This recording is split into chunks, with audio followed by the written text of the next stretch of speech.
everybody, this is Jim at SP500chart.com, using time-honored techniques to understand modern markets, featuring daily technical analysis videos of the S&P 500 index.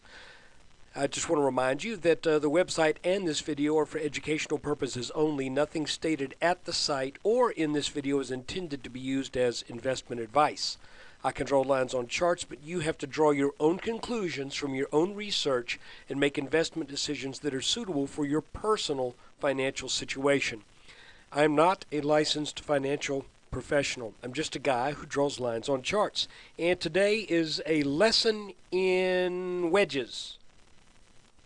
Okay, the first thing, excuse me, I want to point out is that if you have been following the technical analysis videos for the past week and a half, or probably about a week, really, there's been a lot of emphasis in the S&P on what's been going on as it relates to wedge patterns, and I want to show you what wedges tend to do.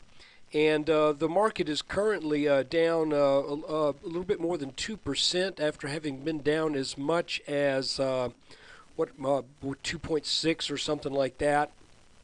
But it's interesting for us to look at the wedge patterns that have been playing out over the past 6 days or so. And it wouldn't surprise me if we are in the process of making another wedge as I speak with what's going on right here. We won't know, though, until we look at the end of the day and maybe even into tomorrow, if that is the case. So, what is a wedge? Well, a wedge is when the price fluctuations in a stock or in an index head either up or down, but in a constricting pattern. And obviously you can see that for 3 days here, if we drew a line over the tops, which we've got 1, 2, 3, 4, 5, and the bottoms, which we have 1, 2, 3, and then 4 right here before it broke down, you can see that the space is getting narrower and narrower as the price moves higher and higher. Now, what does that mean? Well, it means that there's less profit in a short-term trade for someone up here as opposed to someone back here. So as day traders and people with short-term objectives begin to see less and less payoff, there will come a point in time when they're no longer interested in getting long. So the wedge will break down. Now in this particular case, the wedge broke down and has been trying for a back test, which is, again, if you've watched some of our other videos, you know that a back test is a typical development after a pattern breakdown. And you can see that this back test has been, tried it here, couldn't quite get up there, tried it here, couldn't quite get up there, tried it here, and it looks like it's just utterly, at this point, it has utterly failed to make the back test. But what's cool is that we see this big wedge. Okay, now this big wedge says eventually we should be coming back down to the levels where this wedge got started, which would be in the 1220s, high 12 teens.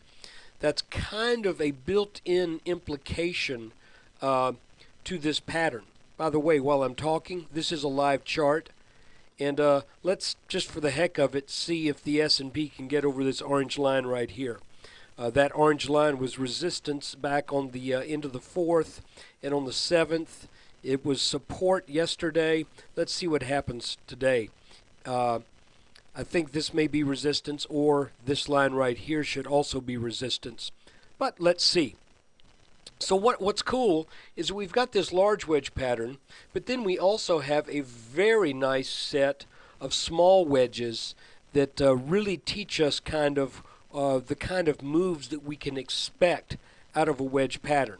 Look right here. There was a downward wedge that brought us back down to this support line, also to the bottom line right here that is kind of an extension of I'm going to have to go show you go to the 30-minute. An extension of the line over the early October bottoms and the early November lows. Okay. Go back to the 3-minute. So this came down to that. Once that broke out, one could reasonably expect, if you had seen this wedge pattern, that this was going to produce an up move. When it broke out over this line, which is drawn over this top and this top, you would expect some kind of pullback. That pullback happened. And what was the form of it? It was in the form of a wedge. Pullbacks very often have a wedge shape to them. And this is the market saying, okay, we're going to take profits here, but you know, there's not quite as much profits to take. I'm not really that worried about it now. Then sellers lose interest, and then it takes off. Well, at the end of the day yesterday, on November 8th, the day ended on a strong rally up, but it was in the shape of what? A wedge. And I was really hoping that this would carry through with a little bit more momentum today, up to 1280, but it didn't. We've got more bad news out of Europe, more fears there. So the market's gapped down, what, about 30 points today. And but I want you to see wedge, upward move, downward wedge, upward move, downward wedge, upward move, upward wedge, downward move. Okay? So that is just to let you know that is the tendency of a wedge pattern. Now, interestingly enough, the wedges that go down are called bull wedges because they tend to produce upward moves. So this is a bullish wedge. This is a bullish wedge. This is a bearish wedge. Okay? So that's the lesson today. Pretty short and sweet.